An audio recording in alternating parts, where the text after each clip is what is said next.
everyone. Welcome once again to the 6th Annual IP Summit. We are thrilled to have you here today. I am especially excited about our next speaker. I told you this was coming. You called it. Sorry, this is how this conversation is going to go. I'm just going to throw things around the room. So I know some of you are still grabbing lunch, but in the interest of time, we're going to get started and get the keynote conversation going. So I'm really thrilled to have with me here today Dr. Rumman Chowdhury. So she doesn't just wear one hat. She literally wears 20, or maybe more. Honestly, I can't keep track of all the things that this woman does. But she is the CEO of and co-founder of Humane Intelligence, and formerly the head of Twitter's machine learning ethics team. In 2023, just a few months ago, actually a few weeks ago, she was named one of Time's 100 most influential people in AI. Her passion lies at the intersection of artificial intelligence and humanity. She's a pioneer in the field of applied algorithmic ethics, creating cutting-edge socio-technological solutions for ethical, explainable, and transparent AI. She's an active contributor to discourse around responsible technology with bylines in The Atlantic, Forbes, Harvard Business Review, among others. Dr. Chowdhury also currently runs Bias Bounty AI, Parity Consulting, Parity Responsible Innovation Fund, and is a fellow at the Berkman Klein Center for Internet and Society at the Harvard University. She is deeply engaged in AI global policy. She serves as a board member of the UK Center for Data Ethics and Innovation. She serves on UNESCO's Broadband Commission for Sustainable Development, and she's an advisor to the UK House of Lords Parliamentary Group on AI. She was named one of BBC's 100 Women and has been named by Forbes as one of 5 who are shaping AI. Dr. Chowdhury holds 2 undergraduate degrees from MIT, a master's degree in quantitative methods of social sciences from Columbia University, and she also holds a doctorate in political science from UCSD. I think before ChatGPT took off, she found a way to fit 48 hours in 24. Because I don't know how else one person can do all of this, but I am thrilled. I'm thrilled to have you. Welcome to the IP Summit. Thank you for having me, Regina.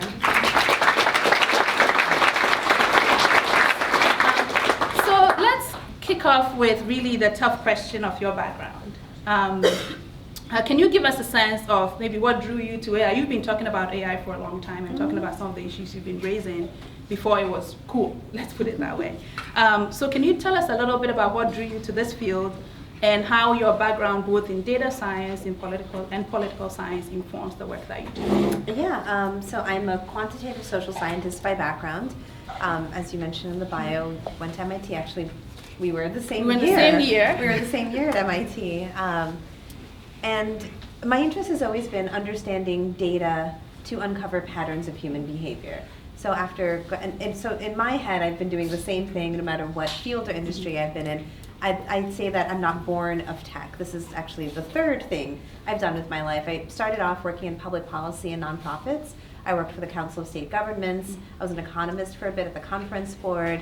And then I moved into academia when I was doing my PhD, teaching, et cetera. And I came into data science around 2012, which was the early days of data science. So a lot of the conversations we're having today, and some of the conversation we'll have right now about algorithmic auditing and assessment, the field of data science was just like this about 10 years ago, where there was a lot of demand and a lot of need, but very little understanding of what is a good skill set, what makes a good data scientist.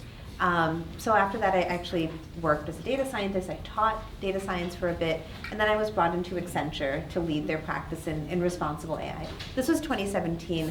At that time, nobody really knew what an applied practice in responsible AI meant. There were really only a handful of us in the world who had to build things. I mean, this is not to discount research. Research had been around for quite some time, lots of people understanding it, but really to build it, to deploy it at companies, to work with legal partners, risk and compliance partners, product partners, was actually a challenge that was completely unprecedented. So I'm very excited to talk to everybody about that today because sometimes we confuse the concepts and the notions and the visions with the reality of building the thing. So that's fantastic. So now, as kind of someone in this field who looks not just at the social aspects of things, but what the data actually says, I wanted to kind of focus on this kind of the conversations around generative AI at the moment. It feels like there's literally no oxygen left in the room for anything else, right? You can't turn on anything without hearing AI, generative AI, and what AI did today. Yeah. Is that does that reflect reality in terms of how this technology is actually being adopted on the ground? I mean, in your view? Not just in my view, I think there's already empirical evidence backing it up. At the moment, generative AI is basically a party trick. Right? I think the big revolution that happened in last November, was the revolution in accessibility. So GPT-4, the fourth version we're working on right now, there was a 3.5, which is actually the one that came out in November, a 2 and a 1. So for those of us who've been in this field, we've had some version of generative AI for a while, whether it's image, voice, etc. In fact, some of the earliest reporting on deepfakes, in particular like malicious use, like deepfake pornography, etc., came out around 2018 and 2019. You can find articles by this journalist, Sam Cole, who used to be at Vice, now she's at 404 Media. So this has been around for a bit. The big tipping point was really putting it in everybody's hands, the accessibility of it all.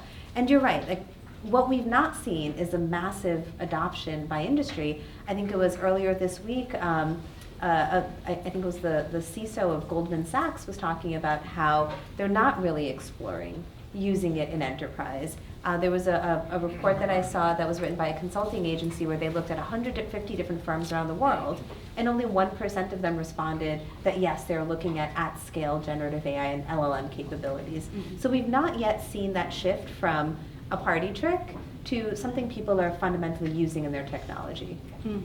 So that makes a lot of sense to me. It looks like we're kind of at that point, maybe there's a bit of an echo chamber, but few people would deny that we seem to be at the precipice of something huge, right? We're now talking about, AI replacing doctors, maybe replacing lawyers.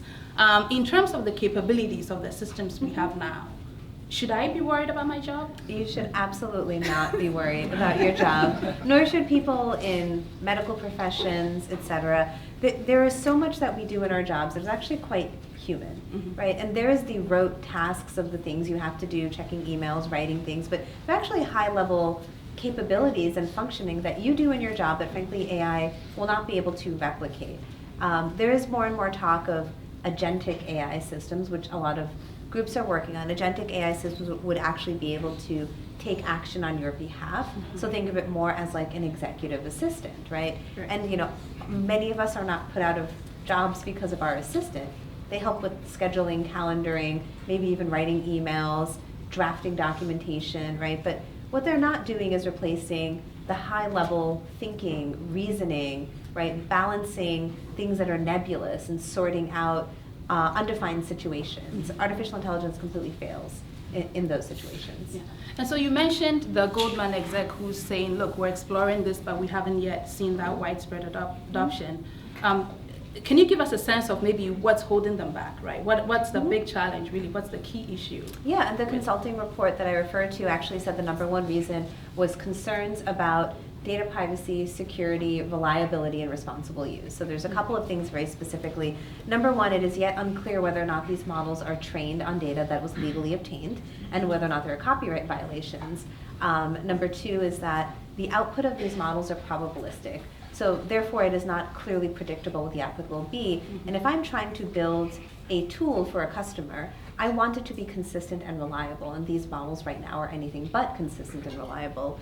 And the third thing is just we've not yet, really tackled the legal implications of what it means to be, replacing certain human decision making with AI systems, right? We don't know yet whether or not a company will be liable or who will be liable if something happens, if there's a bad output. And frankly, we're already seeing a couple of instances where in production AI systems have led to harmful output.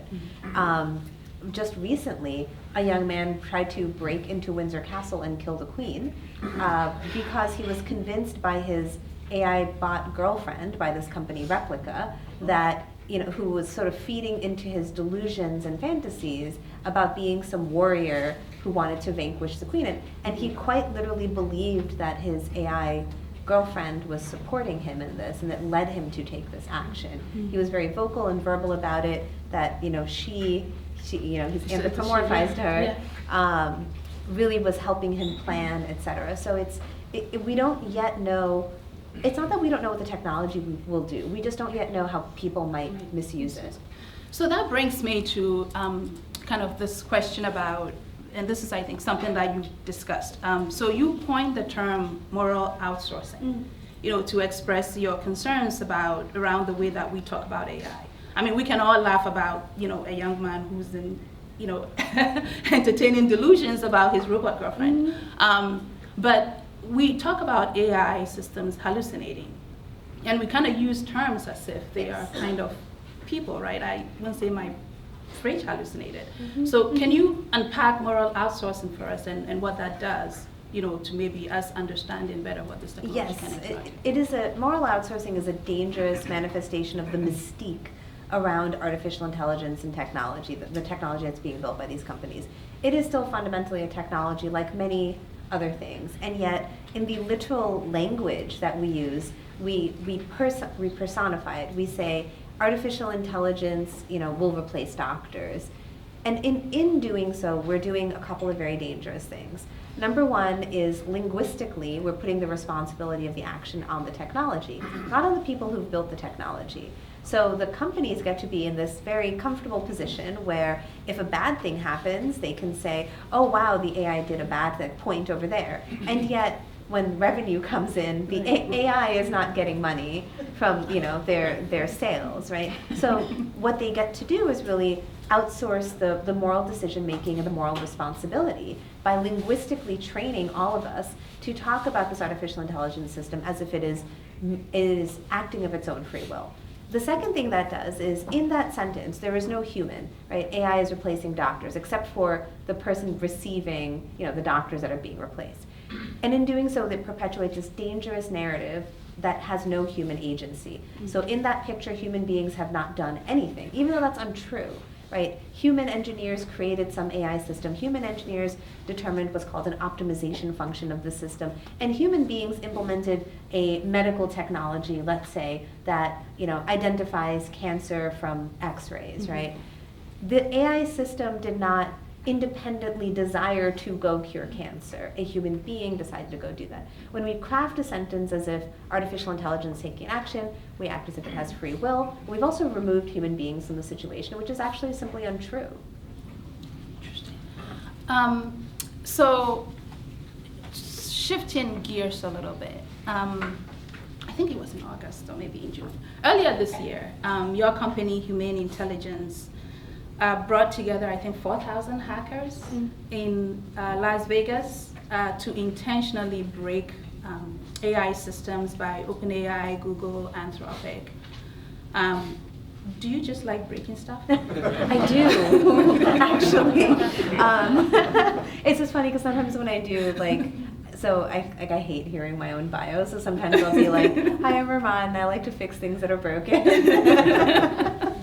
But part of the mentality of hackers, I think, is something very appealing about it, right? Because there's a sense of ownership you feel when you're able to take something apart and put it back together, right? And that's what we're trying to do with Humane Intelligence. We're creating exercises called red teaming. And traditionally, red teaming exercise, it's a narrative drawn from the military, which now increasingly, which software companies use and InfoSec and now AI companies are using, where you bring in experts, and these experts are asked to break your system, find problems with it. And it's a way of stress testing. It is actually a last mile testing methodology. Your product is almost done. You want to put it out in the market. Before you do, you bring in, and traditionally it's been security experts, ethics experts, programming experts.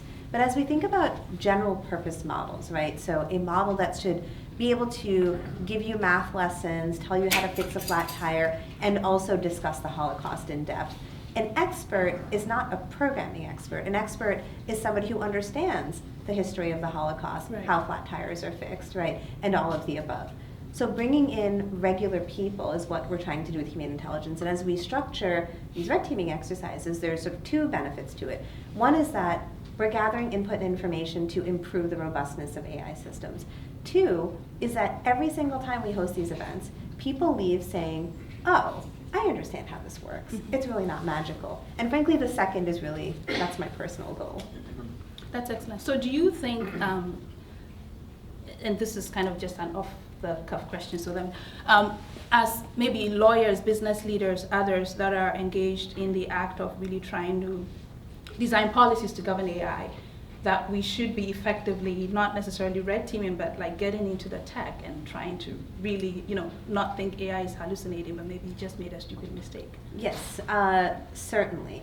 What we run into are interesting gray areas where we're bumping into intellectual property, privacy, and security. And during my time at Twitter, we already saw that. I mean, we saw this stuff happen with platforms already. So many of the issues of generative AI we are discussing today are actually identical to the issues of social media and platform technologies in general. And one of the issues I ran into during my time at Twitter, for example, people wanted us to audit our algorithms on racial bias, which I fully believe we should, and we should understand whether there might be some sort of implication.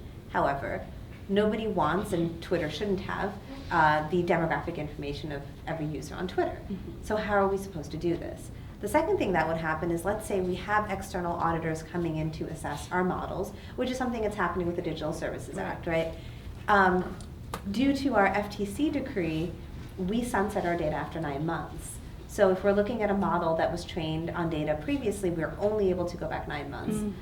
So just as a very specific example, my team had published some research on algorithmic amplification of political content. And we determined that in 7 out of 8 countries, center-right content was amplified by the algorithmic output versus the reverse chronological timeline. Now, every researcher on the planet wants access to this data, and I feel like they should have access to this data. We are mandated to delete that data after 9 months. So how are we supposed to replicate the kind of work my team is doing? How should we hold companies accountable? And frankly, like, how do we have that balance? Because we should be sunsetting data. We should have IP protections and data privacy protections. But how can we also balance that with transparency mandates? Interesting. So up until now, I think part of the narrative around generative AI is that the only companies that can build these systems are these really large companies with, just tons of data, lots of resources, supercomputers. And then, a few months ago, we kind of, I don't know whether it's the memo that was heard around the world. We had kind of this leaked Google memo, which basically said, look, we're all losing this battle to the scrappy independent programmers who've got nothing more than $100 in a beefy computer. And that we have no moat, and that they're actually doing what we cannot do with billions of dollars. How does that change the narrative around generative AI and maybe how close we are to maybe companies having their own LLMs, or even smaller startups being able to do this? Yes, I feel like open source is sort of the elephant in the room, but it's kind of like the elephant in the clown costume, right? In the sense that everyone's sort of talking around it and kind of but people are not willing to approach it and really fundamentally understand it. And also it is like deeply misunderstood, which is why the elephant in my scenario is in a clown costume. So I'm gonna start by saying the entire field of data science, artificial intelligence, technology as we know it, is built on sharing, open sourcing, and freely available access to data and information.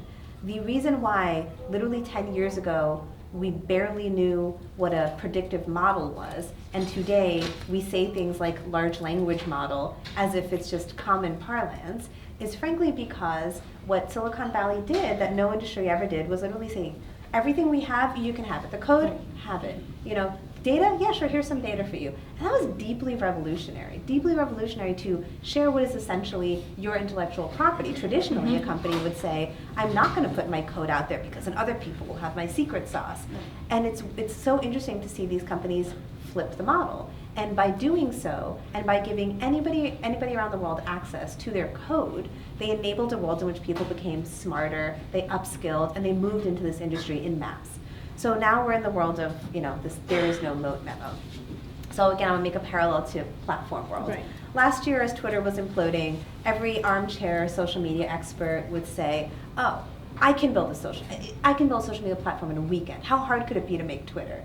And this is why when I testified to the House Science-Based Technology Committee in June, I referred to this moat memo, and I said there's a fundamental misunderstanding of what the moat is. The moat is not actually having the fastest, coolest, shiniest technology. Your moat is actually trust and safety and responsible use, right? So, and we see this trend over and over, and yet all of these godfathers of AI would point us to how big their transformer is and how many parameters it has and how quickly it runs, when the reality of the situation is there have been many failed social media platforms. Right. These armchair Twitter experts are correct.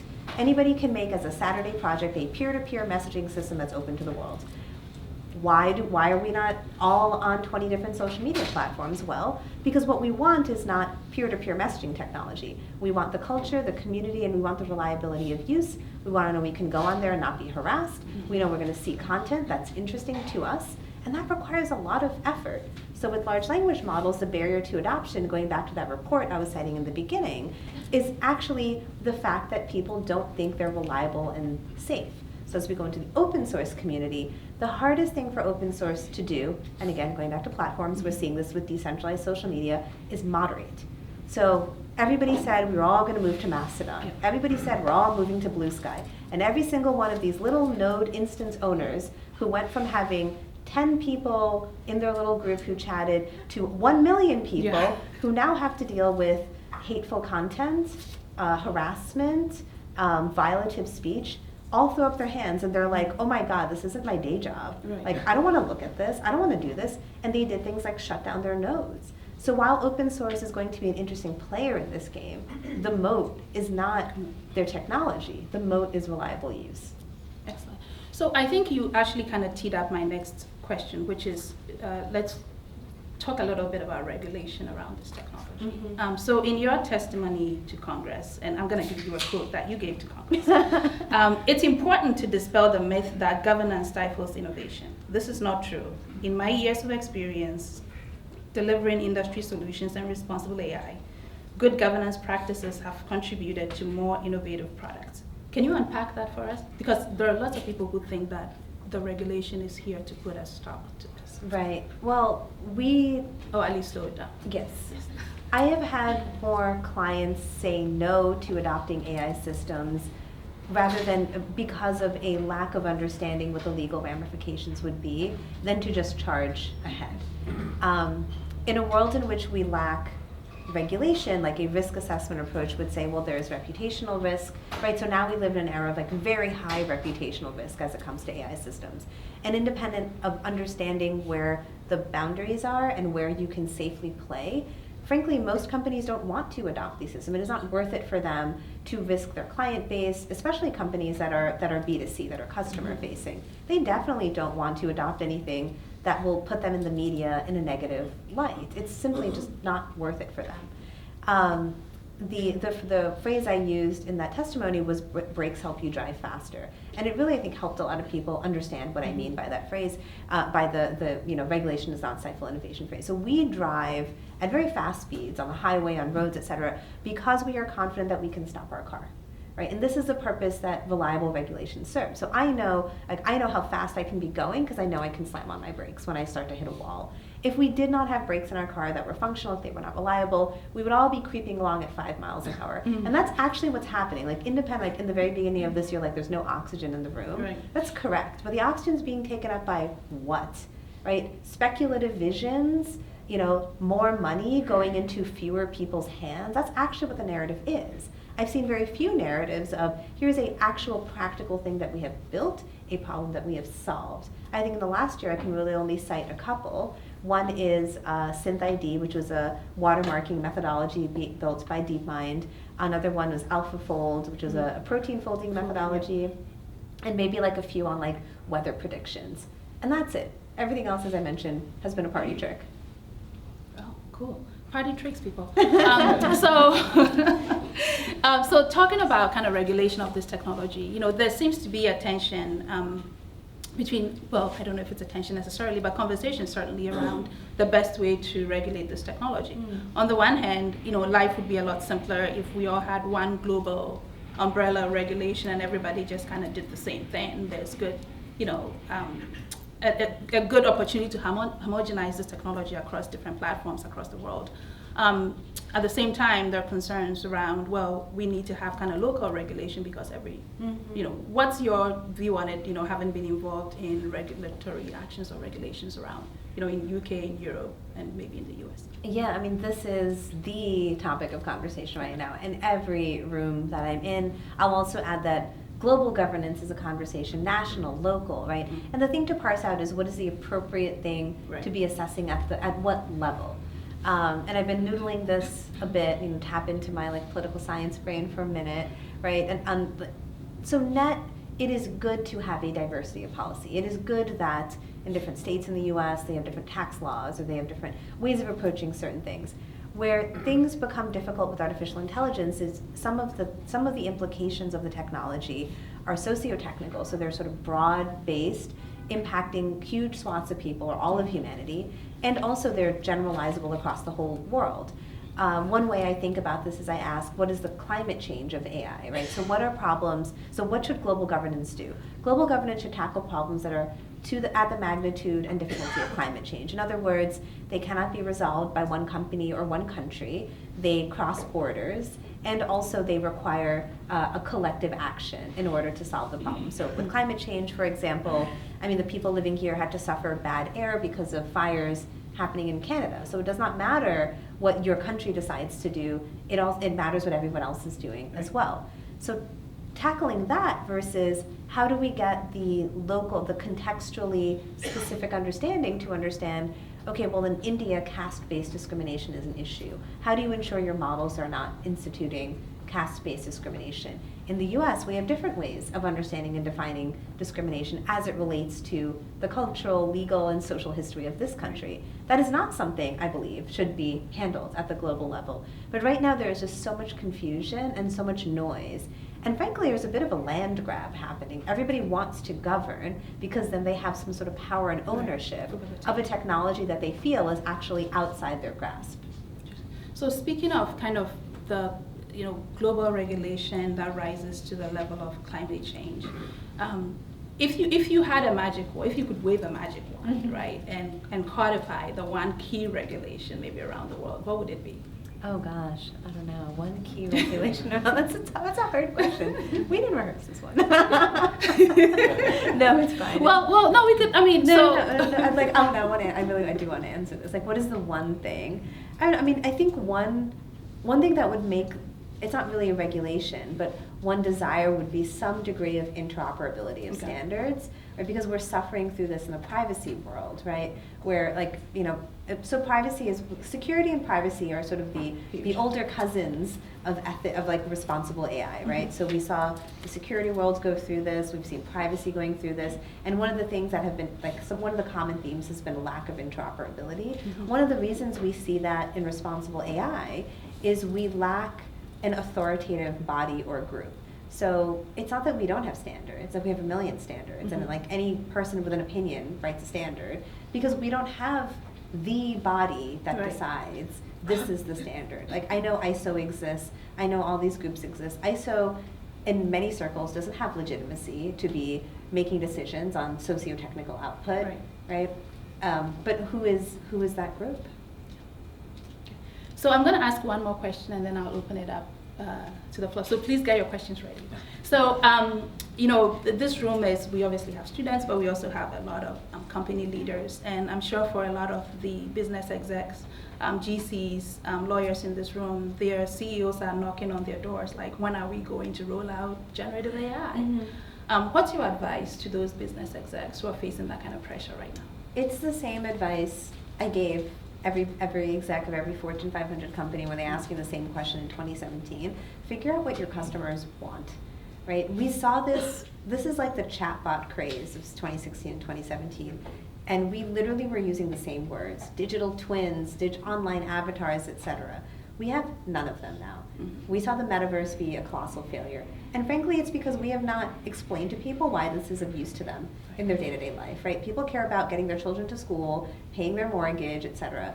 Right? You cannot sell them this weird vision of you're going to put on this headset and live in the metaverse. Really? Who's making dinner? Who makes dinner in the metaverse? Who makes dinner in the metaverse? But the reality is we've not clearly defined the value of the technology for people. So it's the same thing I've always told CEOs, which is, do your customers want this? And if so, what problem is it solving for them? And then figure out if generative AI does this for them. That makes sense. All right, questions around the room? Oh, wow, okay.